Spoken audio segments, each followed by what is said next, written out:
5 বছর পর আদি নিজের বাড়িতে পা রেখেছে। দরজার সামনে এসে দাঁড়িয়ে আছে। ভেতরে ঢুকতে পারছে না। পা কেমন কাঁপছে। আদিকে পুরনো এক সার্ভেন্ট দেখে চিৎকার করে উঠল, ছোট সাহেব এসেছে, ছোট সাহেব এসেছে। চিৎকার শুনে আদির মা আর নিশি বের হয়ে আসে। নিশি বাবার পাশে বসেছিল। আদিকে দেখে সবাই অবাক। আদি যে আসবে সেটা কেউ ঘূর্ণাক্ষরেও কল্পনা করেনি। নিশি বুঝেওনি ওর কথাগুলো শুনে রিয়েক্ট করে এভাবে চলে আসবে। আদির মা ছেলেকে এত বছর পর দেখে কেঁদে ফেললেন। দৌড়ে গিয়ে জাপটে ধরলেন। আদিকে ধরে কাঁদতেই থাকেন। তুই এত পাষাণ কেন? একবারও কি আমাদের কথা মনে পড়েনি? তোর বাবা মা এই বাড়িতে একা কেমন আছে জানতে ইচ্ছে করেনি? তোর বাবা। নিশি ছলছল চোখে পিছনে গিয়ে দাঁড়ালো। আহনাফ চৌধুরী বিছানায় শুয়ে আছে। আদি পাশে গিয়ে বসে হাত ধরল। আদির বাবা পিটপিট করে চোখ মেলে আদিকে দেখে ছলছল চোখে আদির দিকে তাকায়। বাবা। আহনাফ চৌধুরী অভিমানের মুখ ফিরিয়ে নিল। বড্ড অভিমান জমেছে ছেলের প্রতি। বাবা, মুখ ফিরিয়ে থাকবে? আমাকে কি ক্ষমা করা যায় না? অনেক শাস্তি তো পেয়েছি। যদি চাও আরও শাস্তি দিতে পারো, তবুও ক্ষমা করো। আমি আর নিতে পারছি না। বাবা, দয়া করো। আদির বাবা আর মুখ ফিরিয়ে রাখতে পারল না। আদির দিকে হাত বাড়িয়ে দিল। একে অপরের প্রতি জমা হাজার অভিমান অশ্রু হয়ে ঝরল। নিশি ওর ছেলের কান্না থামাতে পারছে না। নিশি কোলে নিয়ে নানান কথায় কান্না থামানোর চেষ্টা করছে। আদি এগিয়ে এলো। কি হয়েছে মামা, কাঁদছো কেন? নিহাত আদির দিকে চেয়ে কান্না থামালো। নতুন মানুষের উৎপত্তি, তাকে খুঁটিয়ে খুঁটিয়ে দেখছে। তা দেখে আদি হেসে বলল, নেহাত, আমাকে তোমার পছন্দ হয়নি? আমার কোলে এসো। নিহাত আদির কোলে এলো। আদি ওকে কোলে নিয়ে আহ্লাদী কণ্ঠে বলছে, আমার লক্ষ্মী মামা, তোমার জন্য কি এনেছি জানো? অনেক খেলনা এনেছি, জামা এনেছি। তুমি খেলবে? পেটে কাতুকুতু দিল। দুজনেই খিলখিল করে হাসছে। আদির মা আদিকে দেখে দীর্ঘশ্বাস ফেলছে। সব ঠিক থাকলে ওর ফ্যামিলি পূর্ণ থাকতো। আদি, তুই আগে ফ্রেশ হয়ে নে, ওর সাথে পরে খেলিস। ওরা কিছুদিন আছে এখানে। আদি নিশির কাছে নিহাতকে দিয়ে উপরের দিকে যেতে নিলেই আদির মা বলল, তোর রুম অগোছালো, তুই কিছুদিন অন্য রুমে থাক, তারপর ঠিকঠাক করে নিজের রুমে আসিস। চল, তোকে অন্য রুম দেখাই। রুমে সবকিছু আগের মতোই আছে। শ্যামর জিনিসপত্র দেখে যদি মন খারাপ হয়, সমস্যা নেই মা, আমি ম্যানেজ করে নেব। আমি জানি কি জন্য এসব বলছো। আদি নিজের রুমের দরজার লক ধরে কিছুক্ষণ দাঁড়িয়ে রইল। জোরে শ্বাস ফেলে দরজা খুলে দরজার সামনে দাঁড়িয়ে পুরো ঘরে চোখ বুলালো। সব কিছুই আগের মতোই আছে। শ্যামু নিজের হাতে পুরো ঘরে ডেকোরেশন করেছিল। সব কিছুতেই শ্যামুর ছোঁয়া আছে। চোখ গেল বিছানার পাশে ওর আর শ্যামুর বড় করে বাঁধানো বিয়ের ছবিটার দিকে। ধীর পায়ে সেখানে গিয়ে শ্যামুর মুখের উপর হাত বুলালো। তুমি এখন যারই হও না কেন, এখানে যে আছে সে শুধু আমার আর সারা জীবন থাকবে। আলমারির কাছে গিয়ে আলমারি খোলে। সেখানে ভাঁজে ভাঁজে শ্যামুর জামা কাপড় রাখা। সব সেভাবেই আছে, সাজানো গোছানো। এত বছরে কেউ হয়তো ছুঁয়েও দেখেনি। আদি আলমারি বন্ধ করে ফ্রেশ হতে গেল। ফ্রেশ হয়ে তোয়ালে পেঁচিয়ে আনায়ার সামনে দাঁড়াতে একটা বক্স দেখল। সেই বক্স যেটাই করে নাকফুল, চেন, চুড়ি, আংটি এনেছিল। আদি বক্সটা খুলে সব কিছু ভিতরেই পেল। তুমি সব রেখে গেছো শ্যামু। তুমি যে খালি হাতে এ বাড়ি থেকে বেরিয়েছো বুঝতে বাকি নেই। যেখানে আমি তোমাকে নিঃস্ব করে দিয়ে গেছি সেখানে এসব দিয়ে কী করবে? ঠিকই তো। আদি বক্সটা আলমারিতে যত্ন করে রেখে দিল। সন্ধ্যা নেমে এসেছে। আদি নিচে গিয়ে খাবার সেরে উপরে চলে এলো। বিছানায় শুয়ে এপাশ ওপাশ করছে। কিছুই ভালো লাগছে না। উঠে বারান্দায় গিয়ে দাঁড়ালো। সেখানেও সব একই অবস্থা। সেই বেড, শ্যামুর দোলনা, ওর রকিং চেয়ার শুধু কিছুটা পুরনো হয়ে গেছে। কেউ যে ব্যবহার করেনি দেখেই বোঝা যাচ্ছে। ফুলের টবগুলো নষ্ট হয়ে পড়ে আছে। ওদের সেই ছোট্ট বাগান। আদি দোলনায় গিয়ে বসে চোখ বন্ধ করে দীর্ঘশ্বাস ফেলল। আমার এই আফসোস আজীবনের, যতদিন বেঁচে থাকবো ততদিনের। কেন আমি তোমাকে ডিভোর্স লেটার গিয়ে দিয়েছিলাম? কেন তোমাকে বেঁধে রাখতে পারলাম না? চলে গেলে আমাকে ছেড়ে, তোমার আদিকে ছেড়ে। তোমার কথা মনে হলে বুকের ভেতরটা চলে যায় শ্যামু। তুমি কোথায় আছো? আদির চোখ দিয়ে পানি পড়ছে। শার্টের হাতা দিয়ে মুছে নিল। তুই আর যাবি না তো? আদির মায়ের প্রশ্ন। আদি মুখে খাবার তুলে বলো, না মা, আমি এখানেই থাকবো। আদির কথা শুনে খুশিতে তার চোখ চকচক করছে। সত্যি বলছিস? হ্যাঁ, আমি ছাড়া তোমাদের আর কে আছে? আর স্বার্থপর হতে পারবো না। তোমাদের সাথেই থাকবো, বিজনেস দেখাশোনা করব, আবার সব দায়িত্ব নেব। আদির মা কিছু বলার জন্য আকুবকু করছে। তা দেখে আদি বলল, কিছু বলবে? হ্যাঁ, মানে তুই আবার নতুন করে জীবন শুরু করতে পারিস না? নতুন করেই তো শুরু করেছি, এর চেয়ে বেশি কিছু আশা করো না। আদির মা আর কিছু বলতে পারল না। ছেলে যদি আবার রাগ করে চলে যায়, সেটা আর এ বয়সে মেনে নেওয়া সম্ভব না। পরে আস্তে ধীরে বুঝিয়ে বলা যাবে, যদি আবার বিয়ে করে নতুন করে সব শুরু করে। আচ্ছা, তুই যেমন চাস। আদির বুঝতে বাকি নেই আদির মা কি বলবেন, কিন্তু বিয়ে যে আর ওর দ্বারা সম্ভব নয়। সামান্থার জায়গা অন্য কাউকে দিতে পারবে না, অসম্ভব। আদি বাইরে থেকে ফিরে রুমে যেতে ধাক্কা খেলো। সার্ভেন্টরা মিলে ওর আর শ্যামুর বিয়ের ছবিটা খুলছে। Stop it! সার্ভেন্টরা ভয় পেয়ে থমকে গেল। আদি চোখ বন্ধ করে জোরে শ্বাস ফেলে শান্ত গলায় বলল, এটা কেন খুলছেন আপনারা? ম্যাডাম বলেছেন। তার দরকার নেই, আপনারা যান, আমি মাকে বলে দেব। ওরা চলে গেল। আদি ছবিটার পাশে গিয়ে ছবিটা ঠিক করে রেখে বলল, তুমি এখানেই থাকবে। তোমাকে রাখতে পারিনি বলে কি তোমার ছবি, তোমার স্মৃতি রাখতে পারবো না? মা, আমার ঘরে সব যেমন আছে তেমনই থাকবে। কোনো কিছু সরানো কিংবা অ্যাড করার প্রয়োজন নেই, প্লিজ। কিন্তু কিন্তু মা, আচ্ছা, আর হ্যাঁ, আমি কয়েকদিনের জন্য কক্সবাজার যাচ্ছি, অফিসের কাজে। আগামীকালই যাচ্ছি। ঠিক আছে, আমি তো সব কিছু গুছিয়ে দিচ্ছি। আদম রীতি হেসে বলল, তার আর প্রয়োজন নেই মা। তোমার ছেলে অনেক বড় হয়ে গেছে, সে এখন নিজের কাজ নিজেই করতে পারে। আমি প্যাকিং করে নেব, তুমি শুধু বাবা আর নিজের খেয়াল রেখো। আচ্ছা, ছেলেটা আমার সত্যিই বড় হয়ে গেছে, বদলে গেছে। আদি কক্সবাজারের উদ্দেশ্যে বেরিয়ে গেল। অফিসের কাজ নিয়ে অনেক ব্যস্ততায় সময় কাটিয়েছে। হোটেলে এখন ল্যাপটপে বসে কাজ করছে। কিছু কাজ আছে শেষ করে বিকেলের দিকে সমুদ্রের ধারে যাবে, সূর্যাস্ত দেখবে। শ্যামুর ইচ্ছে ছিল আদির সাথে সূর্যাস্ত দেখবে। আদি কথাও দিয়েছিল নিয়ে যাবে, কিন্তু কাজের জন্য আর সময় হয়নি। শ্যামুর ফোন বেজেই চলছে। শ্যামু রান্না করছে। আজ শুক্রবার, অফিস নেই। মন ভালো লাগছে না, কেমন অস্থিরতা ঘিরে ধরেছে। তা আদিবার জন্য নিজ হাতে রান্না করছে। দৌড়ে গিয়ে ফোন তোলে। হ্যাঁ ভাইয়া, বলো। শ্যামু, আদিবাকে নিয়ে রেডি থাকিস, বিকালে ঘুরতে বের হব, সাথে তোর ভাবিও আছে। তোমরা যাও না, তোমাদের মধ্যে কাবাবের হাড্ডি হতে কেন যাব? এই চুপ কর তো, তোর ভাবিই বলেছে।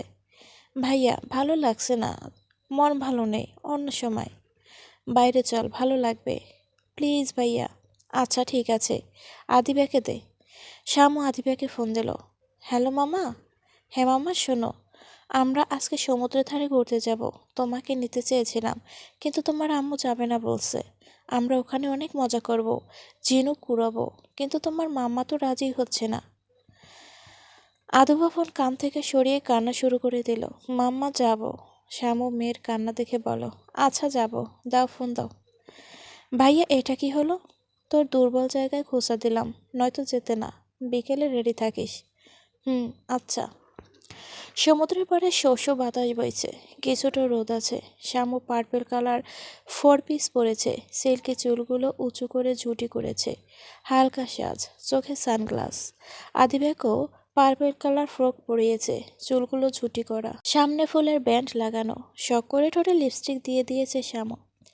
শ্যামুর চুলগুলো উঠছে, জুটি করেও শান্তি নেই। শ্যামুর বড় মামার ছেলে, 7 ভাইয়া, আর তার বউ একসাথে বসে গল্প করছে। আদিবা আর শ্যামু সমুদ্রের পাড়ে হাঁটছে। আদিবা খুব খুশি মনে কী যেন কুড়াচ্ছে, আর নরম বালিতে আঁকা আঁকি করছে। শ্যামু দাঁড়িয়ে মেয়ের কাণ্ড দেখছে। ওরও ইচ্ছে হলো কিছু লিখতে। ছোটবেলার ভেজা মাটিতে বালিতে কত কিছু লিখত, আঁকা আঁকি করত। সামান্তা আদিবার কিছুটা দূরে গিয়ে লাভ সেটেপের মধ্যে লিখল, সামান্তা প্লাস আদিল প্লাস আদিবা। সামান্তা পানিতে হাত ধুয়ে আদিবাকে দেখে ও আঁকা বাঁকা রেখে এক দৃষ্টিতে কিছু দেখছে। সেদিকে তাকাতে দেখে দুজন বাচ্চা ছেলে তার বাবার সাথে খেলছে। বাবা দৌড়চ্ছে, বাচ্চারা তাকে ধরার চেষ্টা করছে। আদিবার অবস্থা বুঝতে পেরে ওর কাছে গিয়ে বলো, আমার সানশাইনের খেলতে ইচ্ছে করছে, চলো আমরা দুজন খেলি। আদিবা খুশি হয়ে শামুর দিকে তাকালো। তারপর বলো, তুমি আমার সাথে খেলবে মাম্মা? হুম, অবশ্যই। তুমি জানো তোমার মতো ছোট থাকতে আমি কী পরিমাণ দৌড়াদৌড়ি করেছি। তুমি আমাকে কখনোই ধরতে পারবে না। আমি পারবো। আমি অনেক স্ট্রং। তোমাকে আমি ধরে ফেলবো। ঠিক আছে, লেটস সি বেবি। শ্যামু বলেই দৌড়। শ্যামু কিছুটা জোরেই দৌড়াচ্ছে, যাতে আদিবা ওকে ধরতে না পারে, যাতে আরও বেশি চেষ্টা করে। শ্যামু পিছনের দিকে চেয়ে দৌড়াতে দৌড়াতে কারোর সাথে ধাক্কা খায়। সামনে ঘুরে মুখের উপর থেকে চুল সরিয়ে অপরাধীর ভঙ্গিতে বলতে লাগলো, সরি, আসলে আর বলতে পারলো না। বাকি কথাটা গলায় এসে আটকে যায়। পুরো পৃথিবী স্তব্ধ হয়ে যায়। ওর সামনে আদি দাঁড়িয়ে। আদি এক দৃষ্টিতে ওর দিকে চেয়ে আছে। কারো মুখে কোনো কথা নেই। নিজেরা যেন নিজেদের ভুলে, পুরো পৃথিবীকে ভুলে একে অপরকে দেখায় ব্যস্ত। দুজনের ভিতরেই তোলপাড় সৃষ্টি হয়েছে। সবকিছু যেন ওলটপালট হয়ে যাচ্ছে। পুরো পৃথিবী যেন অন্ধকার হয়ে যাচ্ছে। নিঃশ্বাস যেন ভারী হয়ে আসছে। দম নিতেও কষ্ট হচ্ছে। বুকের ভিতর খুব দ্রুত হার্টবিট হচ্ছে। এত দ্রুত হচ্ছে যেন মনে হচ্ছে পুরো পৃথিবী হার্টবিটের ধুকধুকানির শব্দ শুনতে পাচ্ছে। শামুর গলা শুকিয়ে কাঠ হয়ে যাচ্ছে। জিহ্বা দিয়ে ঠোঁট ভেজাচ্ছে। চোখের কোণে পানি জমেছে। পলক পড়লেই যেন পানি ঝরে পড়বে। তবুও যেন শান্তি পাচ্ছে না, কিছু বলতেও পারছে না। ওর মধ্যে প্রিয়কে এত বছর পর দেখার যেমন তৃপ্তি আছে, তেমনি ভয়টাও বেড়ে যাচ্ছে। আদির শামুকে এত বছর পর দেখে অনেক কিছুই বলতে ইচ্ছে করছে, কিন্তু কি বলবে খুঁজে পাচ্ছে না। আর বলার শক্তিও যেন হারিয়ে ফেলেছে। হাজার চেষ্টা করে ঠোঁটও নড়াতে পারছে না। শ্যামও বোধশক্তি হারিয়ে ফেলেছে। ওর এই মুহূর্তে কী করা উচিত, কি বলা উচিত বুঝতে পারছে না। কিছু কি বলা উচিত, না চলে যাওয়া উচিত? না, ছেড়ে চলে যাওয়ার জন্য যে অভিমান রাগ সৃষ্টি হয়েছে তা ঝাড়া উচিত। না জানতে চাওয়া উচিত কেন এমন করলো। না, এসবের কোনো মানেই হয় না এখন। না, এখন আর সেই রাগ অভিমানের কোনো মূল্য আছে। আদি নিজেকে সামনে কিছু বলতে যাবে, তখনই আদিবা এসে শামুর হাত ধরে টেনে বলো, ধরে ফেলেছি। আদিবার টানে শামুর ঘোর ভাঙল।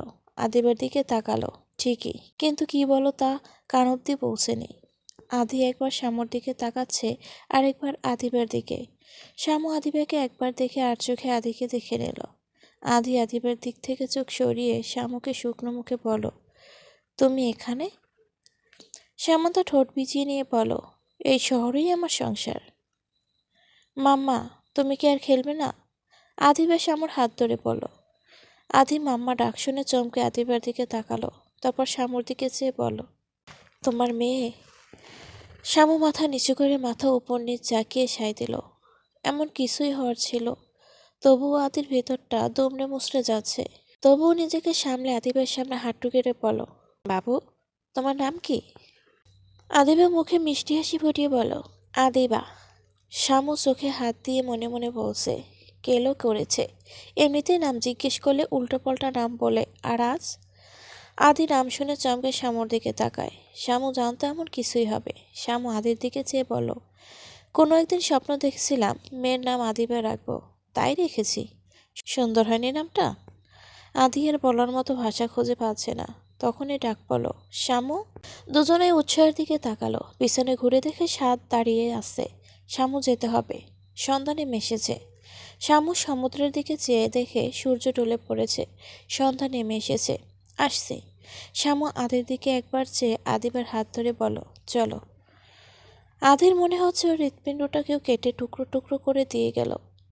শামুর আর পিছনে ঘুরে দেখার সাহস হয়নি। চোখ দিয়ে অনবরত পানি পড়ছে। অনেক কষ্টে অনেক যুদ্ধ করে আটকে রেখেছিল, কিন্তু আর পারছে না। বারবার ওড়না দিয়ে মুছে নিচ্ছে। আদিবা দেখলে নানান প্রশ্ন করবে। কিছুটা আড়ালে যাওয়ার পর পিছনে ঘুরে দেখে আদি ওভাবেই দাঁড়িয়ে আছে। শামুর খুব কষ্ট হচ্ছে। আদি দাঁড়ানো থেকে বসে পড়ল। আদি, এমনটাই তো হওয়ার ছিল। তুই তো জানিস, তবুও কেন কষ্ট পাচ্ছিস? তুই তো চেয়েছিল ও ভালো থাকুক। ও ভালো আছে, সুখে আছে, তবুও কেন আমার ভিতরটা জ্বলে যাচ্ছে? আদির চোখ বেয়ে পানি পড়ছে। এতদিন পর দেখেও কিছু বলতে পারল না, মন ভরে দেখতে পারল না। আদি সমুদ্রের পাড়ে বসে আছে। শ্যামু এত তাড়াতাড়ি নিজেকে গুছিয়ে কিভাবে নিল, এটা ওর মাথায় ঢুকছে না। হাজব্যান্ড ঠিক আছে, কিন্তু এত বড় বাচ্চা ওদের ডিভোর্সের পরপরই কিভাবে বিয়ে করতে পারলো? এটা কি সম্ভব? শামু শক্ত হলেও এতটা পাষাণ নয় যে সব কিছু মাটি চাপা দিয়ে কয়েক মাসের মাথায় বিয়ে করে নেবে। নিজেকে সামলাতে কম করে হলেও 1 বছর সময় প্রয়োজন, কিন্তু এত বড় বাচ্চা কিভাবে, তাও ওর নামে। আদি কোনো হিসাব মেলাতে পারছে না। নিজের চুল নিজেরই ছিঁড়তে ইচ্ছে করছে। পরক্ষণেই ভাবল, হয়তো সামলে নিয়েছে, আমাকে ঘৃণা করে ভালোভাবে বাঁচার জন্য বিয়ে করে নিয়েছে, হয়তোবা পরিস্থিতির শিকার হয়ে বিয়ে করে নিয়েছে। তবে করেছে তো, ভালো তো আছে। শ্যামা আমাকে ভুলে গেছে, কিন্তু আমি কেন পারছি না? রাত হয়ে গেছে। আদি দুহাতে বালি খামচে ধরে চিৎকার করে কাঁদছে। ওর চিৎকারের শব্দ সমুদ্রের গর্জনের মাঝে মিলিয়ে যাচ্ছে। হয়তো কেউ শুনতে পারছে না, কেউ জানতে পারছে না কোনো এক প্রেমিক তার প্রেয়সীকে হারানোর ব্যথায় আহাজারি করছে। গুটি গুটি বায়ু সমুদ্রের জলের দিকে এগিয়ে যাচ্ছে। বড় বড় ঢেউ আছড়ে পড়ছে। ওর ইচ্ছে করছে সমুদ্রের মাঝে নিজেকে বিসর্জন দিতে, কিন্তু না, পারবে না এতটা স্বার্থপর হতে। নিজের পরিবারকে আরও একবার শোকের ছায়া ভাসাতে পারবে না। আদি চোখ মুছে জোরে জোরে শ্বাস ছেড়ে চিৎকার করে বলো, ভালোবাসি শ্যামু, অনেক ভালোবাসি। ওর চিৎকারের শব্দ মিলিয়ে গেল। চারদিকে অন্ধকার। ফোনের ফ্ল্যাশ লাইট অন করে সমুদ্র থেকে উঠে পাড় দিয়ে হেঁটে চলেছে। হঠাৎ কিছু দেখে চমকে যায়, তারপর ধপ করে বালিতে বসে ভালোভাবে আলো ফেলে পরখ করে দেখে নেয়। আদির চোখ মুখ উজ্জ্বল হয়ে উঠল, ঠোঁটের কোণে হাসি ফুটে ওঠে। আদির মুখ দিয়ে অস্ফুট স্বরে বেরিয়ে আসে, I knew it Shyamu, I knew it. আমার শ্যামু আমাকে বলতে পারে না। আমি আসছি। পুরো কক্সবাজার তন্ন তন্ন করে হলেও তোমাদের খোঁজে বের করব। হে আল্লাহ, আমি যা ভাবছি তাই যেন হয়। শ্যামা গার্ডেনে ফুপিয়ে ফুপিয়ে কাঁদছে। বাড়িতে এসে আদিবাকে রুমে রেখে গার্ডেনে চলে আসে, একটু শান্তিময় কেঁদে নিজেকে হালকা করার প্রচেষ্টায়। আদিবা তার মাম্মামকে কাঁদতে দেখলে নিজেও কান্নাকাটি করবে, তাই ওর আড়াল হতেই গার্ডেনে চলে আসে। তারপর জোরে জোরে কাঁদে, কাঁদতে কাঁদতে ক্লান্ত হয়ে পড়ে। এখন শুধু ফুপাচ্ছে। আদি, কেন কেন আবার আমার সামনে এসে আমাকে দুর্বল করে দিলে? নিজেকে তো মজবুত করে নিয়েছিলাম। তোমার দেওয়া আঘাত নিজের বুকে দাফন করে দিয়ে নতুন করে বাঁচতে চেয়েছিলাম। তবে আবার কেন এত বছর পর আমার সামনে এলে? এবার কোন ঝড় নিয়ে এলে? আমাকে আবার তছনছ করতে চাইছো? আদিবা, না, আদিবা আমার মেয়ে। আমার কাছ থেকে কেউ ওকে কেড়ে নিতে পারবে না, তুমিও না। প্লিজ আদি, আর এসো না আমার জীবনে, আমার সুখ কেড়ে নিতে এসো না। I need her at any cost. Got it. 2 দিনের মধ্যে আমার খোঁজ চাই। সব ডিটেলস আমি আগে দিয়েছি। আর কিছু প্রয়োজন হলে আমাকে জানাবেন, তবে আমার খোঁজ চাই। আদি ফোন রেখে দিল। ঢাকা ব্যাক করার সমস্ত ব্যবস্থা করে ফেলেছে। সকালেই ঢাকা ব্যাক করবে। আদি হোটেলের বারান্দায় গিয়ে দাঁড়ালো আর নিজেকে নিজে সান্ত্বনা দিচ্ছে। আদি, রিল্যাক্স, তুই যা ভাবছিস তাই হবে। ওই ছেলেটাকে দেখে হাজব্যান্ড ভেবেছিস, ওর সাথে ছিল বলেই কি হাজব্যান্ড হবে? এমনও তো হতে পারে ওর ফ্রেন্ড বা আত্মীয় স্বজন, কিংবা কলিগ, প্রতিবেশী, অনেক কিছুই হতে পারে। আবারও বলছে, আমি শামুকে বেবির কথা বলছিলাম। আমরা আলাদা হয়েছি প্রায় 5 বছর, আর মেয়েটাকে দেখে মনে হচ্ছে 4 বছর হবে। 4 বছরের কম হবে না। ওর নাম আদিবা। আদি, আদিবা। শ্যামু বলেছিল আমাদের মেয়ে হবে, আর মেয়ের নাম আদিবা। আমার নামের সাথে মিলিয়ে নাম আদিবা। বেবিটা যদি আমার না হয়, তবে ও নাম আদিবা কেন রাখবে? অন্য নাম রাখতে পারতো। আর ওখানে যা দেখেছি সেটাও। বালিতে শামুর লাভ শেপের লেখাটা দেখেছে। অনেকে বলেছে লেখাটা তো থাকার কথা না, ঢেউ মুছে যাওয়ার কথা। তাদের বলছি, যেখানে ঢেউ আছড়ে পড়েছে সেখানেই যে লিখেছে তা কিন্তু বলেনি। সাগরের পাড়ে লিখেছে, তবে কিছুটা দূরে।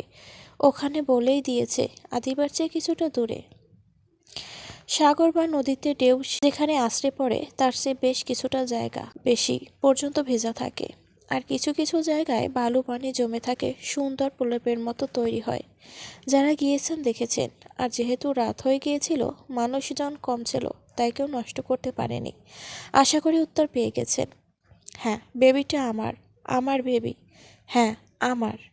আদি পাগল হয়ে যাচ্ছে, বিড়বিড় করে এক কথায় বলছে। সামান্তা শুয়ে এপাশ ওপাশ করছে, কিছুতেই ঘুম আসছে না। অস্থির অস্থির লাগছে। আদির মুখটা ভেসে উঠছে, কেমন শুকিয়ে গেছে। চেহারায় ম্যাচুয়েট ভাব এসেছে। সেই চোখ, নাক, চুল সব কিছু একই আছে। সামান্তার কেমন ভয় হতে লাগলো। আদি যদি আদিবার কথা জানতে পারে, আদিবাকে নিয়ে যেতে চায়, তাহলে ও আর ভাবতে পারছে না। ওর কলেজের টুকরা আদিবা। শামু আদিবার গালে চুমো দিয়ে জড়িয়ে ধরল। মাই সানশাইন। আদি কক্সবাজার থেকে বাড়ি ফিরেছে। অফিসের কিছু কাজ আছে, সেগুলো চুকিয়ে আবার কক্সবাজার যাবে। রাতের বেলা আদির মা আদির পাশে এসে বসলো। আদি ল্যাপটপে চোখ রেখে বলো, মা কিছু বলবে? হ্যাঁ, এভাবে আর কতদিন? সব ভুলে আবার নতুন করে শুরু কর। অনেকের জীবনেই অনেক দুর্ঘটনা ঘটে, তাই বলে জীবন থেমে থাকে না। আমাদের বয়স হয়েছে, তোর বাবার অবস্থাও দেখছিস। আমাদেরও তো ইচ্ছে হয় তোকে খুশি দেখতে, নাতি নাতনির মুখ দেখতে। তুই আবার বিয়ে কর। আমার খবর জানো কিছু? আদির এমন প্রশ্নে আদির মা ঘাবড়ে যায়। থমথমে মুখে বলে, না, শ্যামু আর যোগাযোগ করেনি। শ্যামুর বাবা তোর বাবার সাথে যোগাযোগ রাখেনি। 5 বছর আগেই সব শেষ হয়ে গেছে। নিশিকে একদিন ফোন করেছিল শ্যামু, বলেছে ওর জব হয়েছে, ও ওর লাইফে ভালো আছে। তারপর আর যোগাযোগ করা সম্ভব হয়নি। তুইও তোর লাইফে ভালো থাক, বিয়ে কর। তোমার বউ লাগবে তো? ঠিক আছে, এনে দিব। আদির এমন কথায় আদির মা খুশিতে আত্মহারা হয়ে পড়ে। সত্যি বলছিস? হ্যাঁ, তবে আমি আনবো, সময় হলেই আনবো। তোমরা নিজেরা কিছু করো না। ঠিক আছে, তুই যা ভালো মনে করিস। তোর খুশিতেই খুশি। আমি আগামীকাল আবার কক্সবাজার যাচ্ছি, কাজ আছে। আজই তো এলি? দরকার ছিল তাই এসেছি। কাজ বাকি আছে কক্সবাজারে, শেষ করেই চলে আসবো। শুধু দোয়া করো যে কাজে যাচ্ছে তাতে যেন সফল হই। যদি কাজটা মনমতো হয় তবে আমার সাথে সাথে তোমরাও হ্যাপি হবে। আদির মা ছেলের কথা কিছুই বুঝতে পারল না, তবুও বলো, অবশ্যই সফল হবি, দোয়া করি। আদি কক্সবাজারে এসেছে 7 দিন হয়ে গেছে, কিন্তু শামুর কোনো খোঁজ খবর এনে দিতে পারেনি। এদিকে সামান্তাও কিছুটা চিন্তিত হয়েছে যে আদি আর ওদের লাইফে ব্যাক করছে না। আদির রাগ হচ্ছে, আগের মতো রাগ নেই, তবে আজ রাগ হচ্ছে। এতদিন হয়ে গেল, কেউ খোঁজ দিতে পারলো না। সামনে থাকা লোকগুলোকে উদ্দেশ্য করে বলো, আপনারা কি, হ্যাঁ, 7টা দিন পার হয়ে গেল আর আপনারা কোনো খোঁজ দিতে পারলে না? আপনাদের পিছনে অযথা টাকা খরচ করছি। হঠাৎ ফোন বেজে উঠল। আদি নিজেকে শান্ত করে স্বাভাবিক হয়ে ফোন রিসিভ করলো। কয়েক মিনিটের মাথায় আদির মুখে হাসি ফুটে ফোন রেখে বলল, I got you. Shyamu office থেকে ফিরে ফ্রেশ হয়ে চুলগুলো উঁচু করে বেঁধে কফি নিয়ে বসেছে খেতে। আদিবে ঘুমিয়ে আছে। তখনই কলিং বেল বেজে উঠল। খালা ব্যস্ত, তাই শ্যামু উঠে দরজা খোলো। দরজা খুলে ওর চোখ চড়ক গাছ। শরীর কাঁপছে, কপালে বিন্দু বিন্দু ঘাম জমছে, যেন বোবা হয়ে গেছে। দরজায় আদি হাসি মুখে দাঁড়িয়ে আছে। শ্যামু অনেক কষ্ট করে ঢুক গেলে বলো, তুমি এখানে? কি আশ্চর্য, ভেতরে ঢুকতে দেবে না? এক্স হাজবেন্ড বলে কি ভদ্রতা করবে না? উত্তরের অপেক্ষা না করে ভিতরে ঢুকে গেল। সামান্তা কিছুই বুঝতে পারছে না। ভয়ে ওর হাত পা ঠান্ডা হয়ে আসছে। এভাবে হুট করে এখানে আসার কারণ কি সেটাও বুঝতে পারছে না। আর ঠিকানা কোথায় পেল, সব গুলিয়ে যাচ্ছে। আদি পুরো ড্রয়িং রুমে চোখ বুলিয়ে সোফায় আরাম করে বসতে বসতে বলো, নাইস সোম। সামান্তা হাতে হাত ঘষতে ঘষতে মিনমিন করে বলো, এখানে কেন এসেছেন? আদি সামান্তার কথার উত্তর না দিয়ে ওর দিকে চেয়ে আছে। সামান্তার চোখে চোখ পড়তে অস্বস্তিতে সামান্তার চোখ সরিয়ে নেয়। আদি শ্যামুকে পা থেকে মাথা পর্যন্ত দেখছে। পরনে কালো প্লাজো, নেভি ব্লু কালার ঢিলাঢালা হাঁটু অবধি জামা, গলায় ওড়না জড়ানো, চুলগুলো উঁচু করে হেয়ার ব্যান্ড দিয়ে বাঁধা, গলায় একটা চিকন চেন, হাত কান খালি, আগের চেয়ে কিছুটা মোটা হয়েছে। আদির এভাবে চুপ করে বসে থাকা মেনে নিতে না পেরে কিছুটা জড়িয়ে বলো, কি চাই এখানে? আদি হালকা হেসে বলো, দেখতে এলাম কেমন সংসার পেতেছ, কোথায় আছো, কেমন আছো। দেখা হয়ে গেছে, এবার যাও। শ্যামু বারবার বেডরুমের দরজার দিকে তাকাচ্ছে। আদিবের ঘুম থেকে ওঠার সময় হয়ে গেছে। ঘুম থেকে উঠেই শ্যামুর খোঁজ করবে, তখন ড্রয়িং রুমে আসবে, আর তখন ওকে আদি দেখবে। তাই শ্যামু চাইছে আদি তার আগেই চলে যাক। কি অদ্ভুত, তাড়িয়ে দিচ্ছ কেন? আমি কি শুধু তোমাকে দেখতে এসেছি? তোমার হাজবেন্ডের সাথে পরিচয় করাবে না? আরে ভয় পেও না, আমি কিছু জানাবো না, ফ্রেন্ড পরিচয় দেব। আর তোমার মেয়ে কই? তাকে দেখছি না। তোমার মেয়ে মাশাআল্লাহ। ও ঘুমোচ্ছে, বাড়িতে আমি একা আছি, সো চলে যাও। মাম্মা। আদিবের ঘুম থেকে উঠে শামুকে ডাকছে। ডাকতে ডাকতে রুমের বাইরের দরজার সামনে এসে দাঁড়িয়েছে। আদি শ্যামু দুজনের দৃষ্টি সেদিকে। শ্যামু বিরক্তিতে চোখ বন্ধ করে নিল। আদি বসা থেকে উঠে বলো, এই তো উঠে গেছে। আদিবা আদিতিকে অবাক হয়ে চেয়ে আছে। ওদের বাড়িতে কে এসেছে বুঝতে পারছে না। আদি আদিবার দিকে এগিয়ে গিয়ে হাঁটু গেড়ে বলল, কিউটি ভালো আছো? হ্যাঁ। স্কুলে পড়ো? হ্যাঁ, গুড। আচ্ছা, একটা কথা বলো তো। সামান্ত বুঝতে পারছে না আদি কি করতে চাইছে। আদিবে খুশি মনে বলো, কি? তোমার বাবার নাম কি? শামু বাধা দেওয়ার আগেই আদিবে ফট করে বলে দিও, পাপার নাম আদিল চৌধুরী। আদি স্তব্ধ হয়ে গেল। পুরো রুম জুড়ে নীরবতা বিরাজ করছে। আদি আদিবের গালে হাত ছোঁয়ালো। টপ করে ওর ডান চোখ থেকে পানি পড়ল। শামু কপালে হাত দিয়ে চোখ বন্ধ করে নিল। মেয়ে সব শেষ করে দিয়েছে। আঙ্কেল, তুমি কাঁদছো কেন? আদি চোখ মুছে বলো, আমি কাঁদছি না, এমনিতেই পানি এসে পড়েছে। শামু আদির চোখে এই প্রথম পানি দেখল। আদির সাথে চোখ মিলানোর সাহস হচ্ছে না। মাথা নিচু করে রাখলো। বেবি, তুমি এখানে থাকো। তোমার মাম্মার সাথে আমার একটু কথা আছে, কেমন? আদিবে মাথা নাড়িয়ে সায় দিল। আদি সামান্তার হাত ধরে টেনে বাইরে নিয়ে যাচ্ছে। গার্ডেনে নিয়ে হাত ছেড়ে দেয়। সামান্তা মাথা নিচু করে দাঁড়িয়ে আছে। আদি নিজের কোমরে দু হাত দিয়ে শামুর দিকে চেয়ে আছে। দুজনের মধ্যে নীরবতা। সব নীরবতা ভেঙে আদি শান্ত কণ্ঠে বলো, কেন আদিবাকে আমার কাছ থেকে আড়াল করতে চাইছো? শামু মুখ কঠিন করে বলো, কেন চাইবো না? কে তুমি? আদি বিষয় নিয়ে বলো, তুমি ভালো করেই জানো কে আমি। ও আচ্ছা, তুমি ওর বাবা, তাই তো? কিসের বাবা? হ্যাঁ, কিসের? যে বাবা ওর মাকে তুচ্ছ একটা কারণ ডিভোর্স দিয়ে চোরের মতো পালিয়ে গিয়েছে, সে বাবা? এতগুলো বছর যেখানে আমি ওকে একা কষ্ট করে মানুষ করেছি, কই ছিলে তুমি? তুমি প্রেগনেন্ট ছিলে সেটা কি আমি জানতাম? কেন জানবে না? তুমি সেদিন বেবি চাওনি, বলনি তোমার বেবি লাগবে? আমরা ডাক্তারের সাথে মিট করিনি? কোনো উত্তর নেই তোমার কাছে। শ্যামু, মানছি আমার ভুল হয়েছে, কিন্তু তুমি সেদিন নিচে আমাকে জানালে না কেন? আদিবা আমার মেয়ে, আমি ওকে জন্ম দিয়েছি। ও শুধু আমার কাছেই থাকবে। তোমার মতো মানুষের কাছে আমি ওকে দেব না। আমি ওর বাবা? সামান্তা হাসছে। Like seriously? একটা মেয়ে যখন প্রেগনেন্ট থাকে তখন তার সবচেয়ে বেশি কাকে প্রয়োজন পড়ে? প্রেগনেন্সির প্রথম খবর আহ্লাদে কণ্ঠে স্বামীকে জানায়। প্রেগনেন্সির সময় হাজব্যান্ডরা বেবির মায়ের জন্য কত কী করে। অন্যদের দেখছি আর কেঁদেছি। বেবি যখন প্রথম নড়াচড়া করে, উচ্ছ্বসিত হয়, তখন হাজব্যান্ডকে জানায়। যখন লেবার পেইন ওঠে, হসপিটালে ওটিতে নেওয়ার সময় একটা মেয়ে তার হাজব্যান্ডকে খোঁজে। আমার হাত ধরে কেউ বলেনি, শামু ভয় পেও না, তোমার কিচ্ছু হবে না, আমি আছি বেবি, আর তুমি ভালো থাকবে। শ্যামাতা চোখের পানি মুছে বলো, আমি ওর খেয়াল রেখেছি, লালন পালন করেছি, নিজের খেয়াল রেখেছি, পড়াশোনা করেছি, সব একা করেছি। আর তখন তুমি নিশ্চয়ই তোমাতে মেতে ছিলে, ফুর্তি করে বেরিয়েছিলে। আছি, আমার ভুল ছিল, কিন্তু আমার তো জানার অধিকার আছে। হ্যাঁ, তুমি তো যাওয়ার আগে আমাকে বলে গিয়েছিলে, কোথায় গিয়েছিলে বলে গিয়েছিলে। বাড়িতেও 2 বছর যোগাযোগ করনি। হ্যাঁ, আমি নিখোঁজ ছিলাম, বাট আমার বাড়ির কাউকে জানাওনি। তাদেরকে জানাতে পারতে, তারা তো তোমার কোনো খবরই জানে না। তারা জানলেও আজকে গল্পটা অন্যরকম হতো। শ্যামতা তাচ্ছিল্য সুরে বলো, হ্যাঁ, অন্যরকমই তো হতো। আমাকেও বাড়িতে নিয়ে যেতে বেবির নিউজ শুনে, এক্স পুত্রবধূ হিসেবে। তারপর তোমার কানে যখন বেবির নিউজ যেত, তখন তুমি পিতা হিসেবে উদয় হতো। তারপর তোমার মনের বাকি ক্ষোভ মেটাতে আমাকে পুরোপুরি ধ্বংস করার জন্য আমার মেয়েকে আমার কাছ থেকে কেড়ে নিতে, আমাকে ছুঁড়ে ফেলে দিতে। আমার কোনো অধিকার থাকতো না, কেননা ডিভোর্স। শ্যামু, আমাকে তোমার এতটা খারাপ মনে হয়? কেন? তুমি আমাকে ডিভোর্স কেন দিয়েছিলে? আমাকে ধ্বংস করতে নয়। তোমাকে তো বলেছিলাম, আমাকে তুমি ছেড়ে দিলে আমি ধ্বংস হয়ে যাব। তুমি তো সেই পয়েন্ট ব্যবহার করেছো। আর যখন দেখলে আমি মেয়েকে নিয়ে কিছুটা ভালো আছি, তখন কেড়ে নিয়ে আমাকে পুরোপুরি শেষ করে দিতে। তুমি আমার সাথে যা করেছো তাতে তোমাকে এতটা ভালো মনে হওয়ার তো কোনো কারণ নেই। আদি বাঁকা হেসে বলল, ঠিক বলেছ, আমাকে এতটা ভালো মনে হওয়ারও কিছু নেই। যাই হোক, যেটা বলতে চাই, মাকে কথা দিয়েছি তাকে বউ এনে দেব। 5 বছর তো একা আছি, আর কতদিন একা থাকবো? বিয়ে তো করতে হবে। তবে তার আগে ডিভোর্সের বিষয় নিয়ে কথা বলতে এসেছি।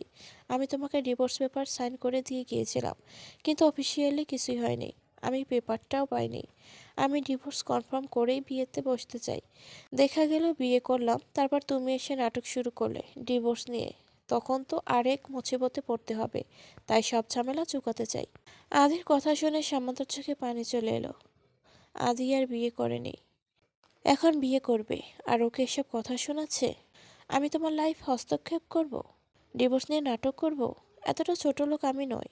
আমি তোমার লাইফে কখনোই ইন্টারফেয়ার করব না, নিশ্চিন্তে থাকো। তুমি আমাকে ডিভোর্স পেপার দিয়ে দাও, তবে আমি নিশ্চিন্ত হব। তারপর তুমি তোমার মতো, আমি আমার মতো।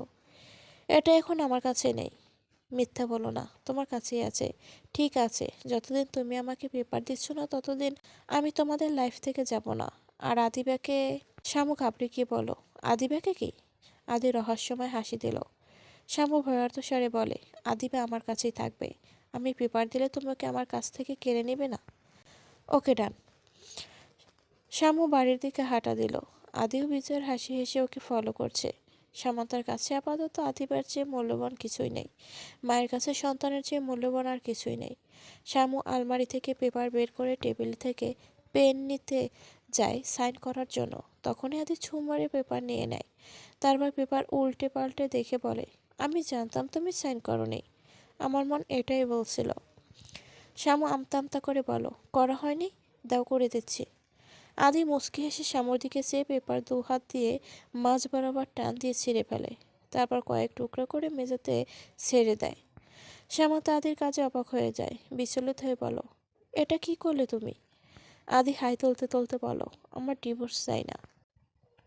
শ্যামু কিছু বলতে যাবে তখনই আদিবের প্রবেশ। আদিকে দেখে বলে, আঙ্কেল তুমি কি আজকে এখানে থাকবে? আদি ওকে কোলে নিয়ে বলে, যদি থাকি তুমি কি রাগ করবে? না, তুমি থাকো। তুমি থাকলে ভালো হবে, তাই না মাম্মা? শ্যামু কি বলবে বুঝতে পারছে না।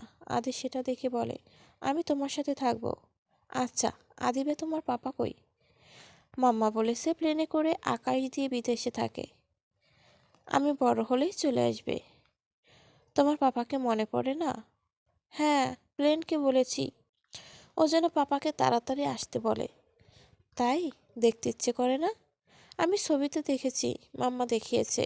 আমার পাপা অনেক সুন্দর, একদম তোমার মতো। আদের চোখে পানি ছলছল করছে। শ্যামু আর পারছে না, কি বলবে বুঝতে পারছে না। আদিবাকে কি বলবে?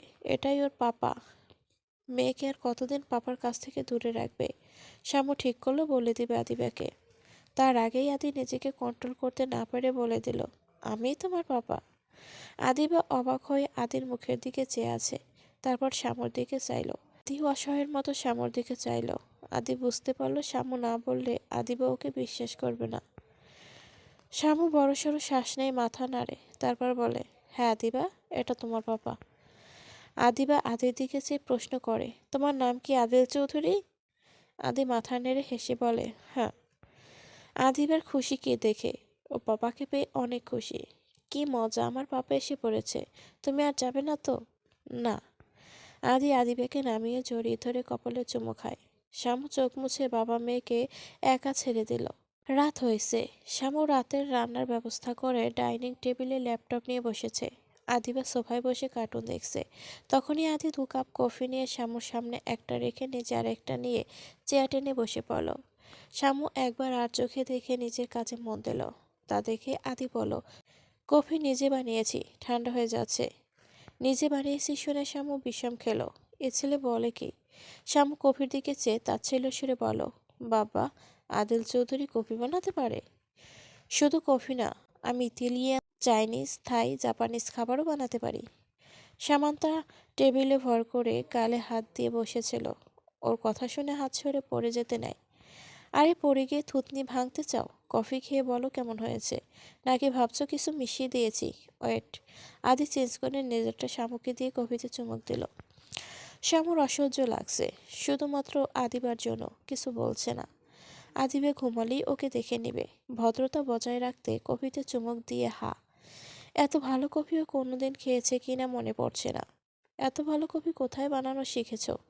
শ্যামু আর চোখে আদিকে দেখে ওর দিকে চেয়ে আছে, জানার জন্য কফি কেমন হয়েছে। শ্যামু আদিকে উদ্দেশ্য করে বলো, জঘন্য হয়েছে। বলেই ল্যাপটপ নিয়ে উঠে চলে গেল। আদি মুচকি হেসে বলো, তোমার অভিমান ভেঙে তোমার মনে আমার জন্য ভালোবাসার ফুল ফোটাবো। জানি সহজ হবে না, তবে চেষ্টা করে যাব, যতদিন পর্যন্ত না মেনে নিচ্ছ। বিছানায় শুয়ে আদিবাইকে ঘুম পাড়াচ্ছে। কিছুক্ষণের মধ্যেই আদিবাই ঘুমিয়ে পড়ল। এবার শ্যামুর আসল মিশন শুরু। আদিবাইকে রেখে ঘরের লক করে আদির খোঁজ করছে। আদি সোফায় বসে বসে গেমস খেলছে। এটা দেখে শ্যামুর রাগ যেন আরও বেড়ে গেল। নিজের রাগ কন্ট্রোল করে কঠিন গলায় বলল, আদিবে ঘুমিয়ে পড়েছে, এখন তুমি যাও, আমি মেন ডোর লক করব। আদি শ্যামর কথা শুনে খেলা রেখে মাথা তুলে সামান্তার দিকে চেয়ে বলো, কোথায় যাব? কোথায় যাব মানে কি? তোমার কি থাকার জায়গা নেই? যেখানে ছেলে সেখানে যাও, বা তাড়াতাড়ি যাও। এত রাতে তুমি আমাকে তাড়িয়ে দিচ্ছ? তোমার মায়া দয়া নেই? একদম ঢং করবা না। আর আমি যাকে তাকে দয়া করি না। তাড়াতাড়ি বের হও। তুমি যতই তাড়াও, আমি কোথাও যাচ্ছি না। মামার বাড়ির আবদার নাকি? হ্যাঁ, অনেকক্ষণ যাবৎ সহ্য করছি। আর না, এতক্ষণ কিছু বলিনি আদিবার জন্য। বাচ্চা মেয়ের সামনে সিন ক্রিয়েট করতে চাইনি। এবার যাও প্লিজ। আদি উঠে সামান্তার হাত ধরে, আর সামান্তা এক ঝটকায় হাত সরিয়ে নিয়ে চিৎকার করে বলো, একদম টাচ করবে না। Stay way from me. আদি হাত সরিয়ে বলো, ওকে ওকে, বাট চিৎকার করো না প্লিজ। তো কি করব? কিছুক্ষণ থেমে তারপর শান্ত গলায় বলো, দেখো আমি কথা বাড়াতে চাই না, তুমি প্লিজ যাও। শ্যামু, আমাকে কি ক্ষমা করা যায় না? সামান্তা অবাক হয়ে কিছুক্ষণ চেয়ে রইল, তারপর ফিক করে হেসে দিল। তাচ্ছিল্যর হাসি। ক্ষমা? তুমি কেন ক্ষমা চাইছো? তোমার তো কোনো দোষ ছিল না। সব দোষ আমার ছিল, তা আমাকেই ভুগতে হয়েছে। শ্যামু প্লিজ। আমি কি কষ্ট পাইনি? আমি কি ভালো ছিলাম? দেখো তুমি কি করেছো, কেমন ছিল আমার জানার দরকার নেই। তুমি যদি ভেবে থাকো তুমি এত বছর পরে এসে ক্ষমা চাইবে আর সব ভুলে যাব, তাহলে ভুল ভাবছো। You are absolutely wrong. তুমি যা করেছো আমার সাথে, তা আমি না কোনোদিন ভুলবো আর না ভুলতে চাই। আমি তোমার ভুল বুঝতে পেরেছি। এর জন্য আমি কতটা অনুতপ্ত সেটা আমি জানি। তোমার কাছে ক্ষমা চাইছি। ক্ষমা করো আমাকে। আমি আর এ বোঝা নিতে পারছি না। তুমি ক্ষমা চাইছো, ভুল বুঝতে পারছো, তাতে কি হবে? আমার জীবনের এতগুলো বছর ফিরে আসবে। এত দুঃখ কষ্ট পেয়েছি, সেগুলো বাইরের আঘাত দেখা যায়, তাতে ওষুধ লাগালে সেরে যায়, কিন্তু ভিতরে যে আঘাত লাগে, সে ক্ষত সৃষ্টি হয়, তাতে ওষুধ লাগানো যায় না, আর তাই সারেও না। আমার এ ক্ষত কোনোদিন সারবে না। আদি মাথা নিচু করে বলল, সেদিন দোষ কি শুধু আমার ছিল? তোমার ছিল না? মানছি দোষ বেশি আমার ছিল, কিন্তু তোমার কি ছিল না? দোষ ছিল। এতটাই দোষ করে ফেলেছিলাম যে আমার ডিভোর্স প্রাপ্য ছিল। তুমি 5 বছর কেন, 10 বছর পর ফিরতে মেনে নিতাম, কিন্তু ডিভোর্স? হ্যাঁ, ওটাই আমার লাইফের সবচেয়ে বড় ভুল ছিল। রাগের মতো অনেক বড় ভুল করেছিলাম, কিন্তু বিশ্বাস করো, যে ভুলের মাসুল আমি এতগুলো বছর দিয়েছি। তোমাকে কষ্ট দিতে গিয়ে সবচেয়ে বেশি নিজেকে কষ্ট দিয়েছি। তোমাকে আঘাত করতে চেয়েছিলাম, কষ্ট দিতে চেয়েছিলাম। তোমাকে শত শত টুকরো করতে গিয়ে আমি নিজেই কয়েক কোটি টুকরো হয়ে গেছি। তোমার সাথে করা অন্যায়ের শাস্তি আমি পেয়েছি, অনেক পেয়েছি। আর দিও না প্লিজ। আচ্ছা তাই নাকি? তুমি কি ভাবছো তোমার এসব কথায় আমি গলে যাব? আমার স্বামী আমাকে প্রেগনেন্ট অবস্থায় ডিভোর্স দিয়েছে। তুমি জানতে না এই সমাজে ডিভোর্সি মেয়েদের অবস্থান কি? বিশেষ করে মফস্বল শহরে। সব জানতে তুমি। আমার সাথে কি কি হতে পারে, সবাই আমাকে কোন নজরে দেখবে, জানতে না? প্রতিনিয়ত ডিভোর্সি হিসেবে কত কথা শুনতে হয়েছে, কত আজে বাজে কথা শুনতে হয়েছে আমাকে। এলাকার মানুষেরা প্রতিনিয়ত কানাঘুষো করতো। বাইরে বের হলে অদ্ভুতভাবে তাকাতো, যেন আমি বড় কোনো পাপ করে ফেলেছি। আমার জন্য আমার পরিবার কত কথা শুনছে। তারা নাকি লোভে পড়ে বড়লোকের ছেলের সাথে আমার বিয়ে দিয়েছে, আর সেই ছেলে দুদিন ফুর্তি করে প্রেগনেন্ট করে ছেড়ে দিয়েছে। সে শ্যামুর কথা শুনে আদি সোফায় বসে পড়ল, মাথায় হাত দিয়ে। ও ভাবতেই পারছে না ওর রাগ, জেদ, ইগো শ্যামুর জীবনটা কতটা বেশি দিয়েছিল, কতটা সাফার করতে হয়েছে ওকে। নিজের উপর ঘৃণা হচ্ছে। ওর জন্য ওর ভালোবাসাকে লোকে ফুর্তির সাথে তুলনা করছে।